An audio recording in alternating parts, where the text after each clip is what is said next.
Thank you, Tom. And yeah, first on, it's a bit nerve-wracking, but there's an amazing view out the back. So if you're bored, you can go and watch the Exeter rugby team perform.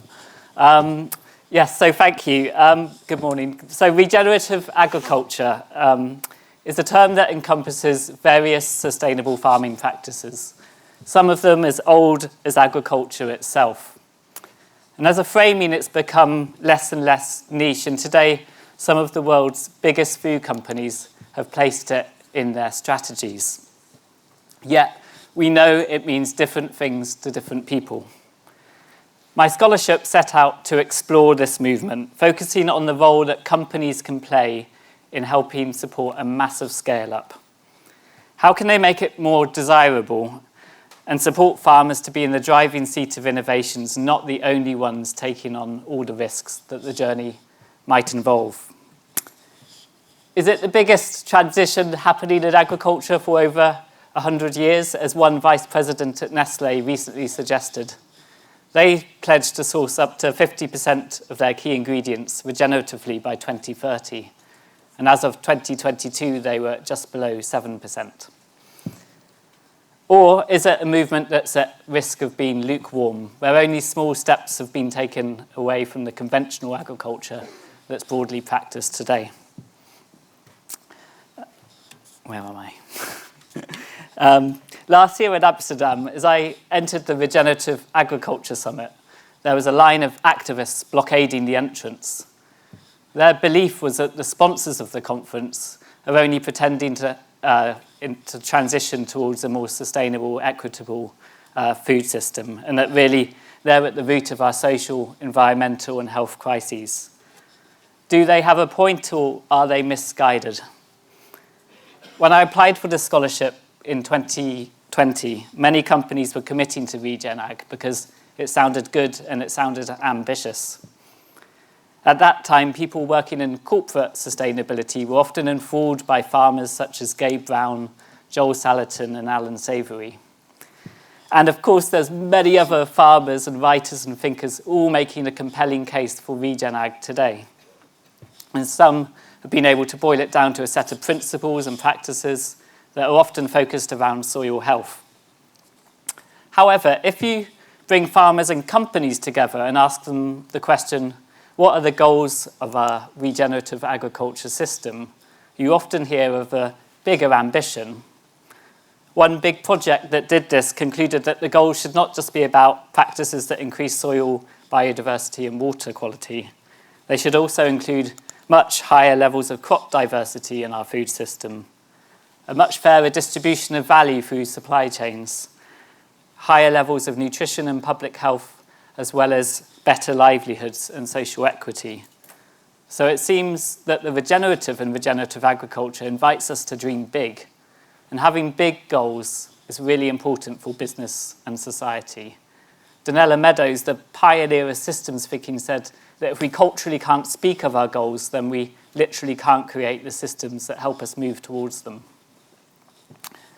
Early in my scholarship, I had 3 other observations. First, the reluctance of common definitions and certification schemes.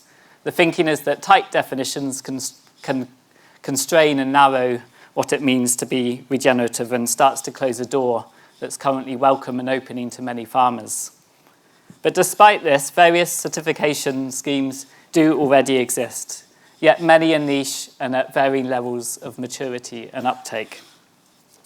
Many farms don't use these schemes, and if anything, they create their own definition. So over in North Carolina, I spent time at Hickory Nut Gap Farm. They were one of the first farms to put the words regenerative onto a pack of beef, and that required USDA approval. Run by Jamie and Amy Yeager, their farm is also a Savory Institute learning hub. Holistic management, the approach pioneered by Alan Savory, aims to empower farmers to manage their systems in ways that help regenerate the landscape as well as farmer livelihoods. And it's now practiced on an estimated 40 million acres across 4 continents. Hickory Nut Gap now buy in from over 100 farms, all adhering to their standards, and they sell into major American retailers such as Whole Foods. They have big ambitions to keep growing, aiming to be a serious contender in the highly concentrated American meat sector that's dominated by just 4 companies. Now, a second observation, and that's about the voluntary carbon marketplace. This is a force that's trying to play a role in supporting the scale-up of a version of regenerative agriculture. Investors have cottoned on to the vast quantities of soil stored in carbon, vast quantities of carbon stored in soils all around the world, and how regenerative farming practices can help enhance or perhaps restock some of the carbon in soil. So various startups are trying to create a business around helping farmers to sell soil carbon offsets.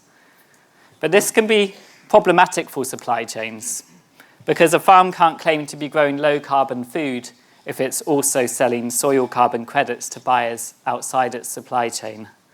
That's double claiming and double counting, and it's not really helping us make any real progress on carbon reductions. Besides this challenge, time and time again, people shared with me their concerns over the integrity of these schemes and how they take a simple, narrow view of what it can mean to be regenerative. A third observation was the growing frustration that company action is still largely dominated by doing pilot projects. Now, pilots and trials are incredibly valuable, and they must always have a place in discovering what works.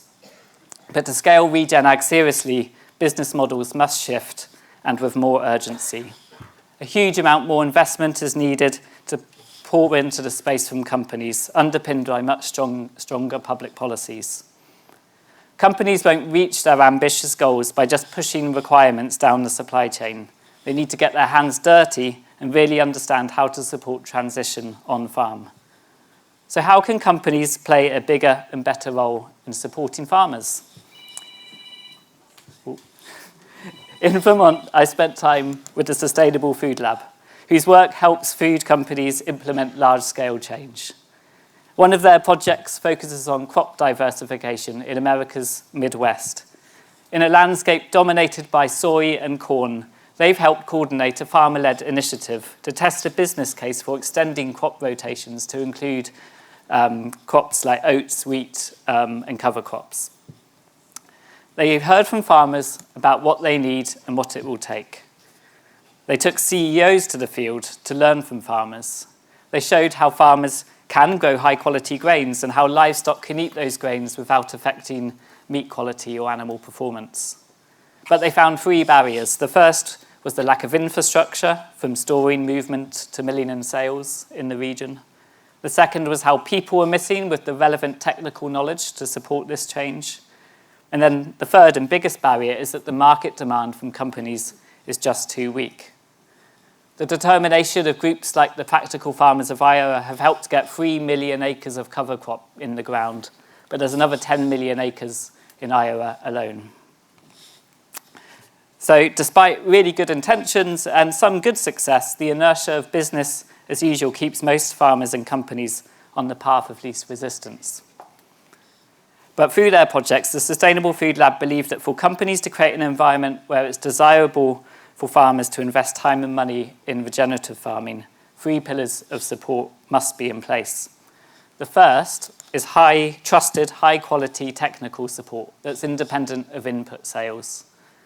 The second is cultural acceptability, farmers feeling like they're part of a network or community of others that are doing the same and on a similar journey. And then the third is financial incentives to de-risk the practice change. Things like practice-based payments, cost sharing, and investment to provide new markets for new crops. Over my scholarship, I found very few initiatives run by companies that ensured all 3 of these needs were being met. Traveling through Europe last year, I met so many inspiring people pursuing ways to farm that worked more with nature rather than against it. But our climate is getting increasingly erratic. Last year was an exceptionally hot summer. It hadn't rained for months. Water and heat stresses had substantially reduced yields, with cereal crop yields in some parts of Europe down between 28% and 45%. Visiting mixed farms such as Stone Ranch in Switzerland, I could see how concerned the father and son team were. For years, they've gone against the grain of conventional farming in their region. Motivated and confident that organic and regenerative practices are the right thing to do, and they make for a more resilient and healthier system, it's still a struggle during extreme weather. And since learning about climate tipping points 20 years ago, I've lived with a lot of fear over climate change, and it was this summer on farms in Europe where it's never felt more real. And I thought of all the young generations whose futures are being ruined, and I share all the frustration and anger that climate activists feel from seeing 30 wasted years of government inaction since the first climate agreement was signed back in 1992. So through this scholarship, which I'm so grateful to have done, I've gathered many stories which I'll be publishing alongside my report. Some of them are difficult and challenging, but there's also so much that's given me hope, which I hold on to tightly. Because hope can feel so fragile when we're living through a time of unprecedented change and uncertainty. The writer Rebecca Solnit calls hope a gift, an embrace of the unknown, and an alternative to the certainty of both optimists and pessimists. In recent years, there's been a surge of interest in practices that help improve soil health on farms. And that's really exciting. And beyond our soils, there's solutions in our midst everywhere, and so much that we can still do. Taking the big steps as a business, going against the status quo, takes a lot of courage and buckets of determination. It also takes money and collaboration, and it's not work that can be done by just a few companies alone. It requires every single business and person. And it requires stronger government policy behind it, which over the world often lags behind the efforts of pioneering companies. So, in summary, we've talked about goals, how we should not be afraid to speak about our big goals for regenerative agriculture. We've talked about certification schemes, how there's many out there, they exist, but they're niche. We talked about soil carbon credits and how to be wary. And for companies, we've talked about the need to move beyond doing just pilots, to ensure that all three pillars of support exist for farmers: technical, cultural, and financial. And if you're a food company and you're doing all of this sincerely at scale, you'll make me and my daughter here very happy. Pushing towards a regenerative farming future does not give us any guarantees it will fix our climate and nature predicaments, but it is a journey that offers us hope. So finally, I want to say a huge thank you to the good team at the Nuffield Farming Scholarship Trust, as well as my sponsors, McDonald's, and to all the wonderful people I've met who've been so generous in helping me through this scholarship. Thank you.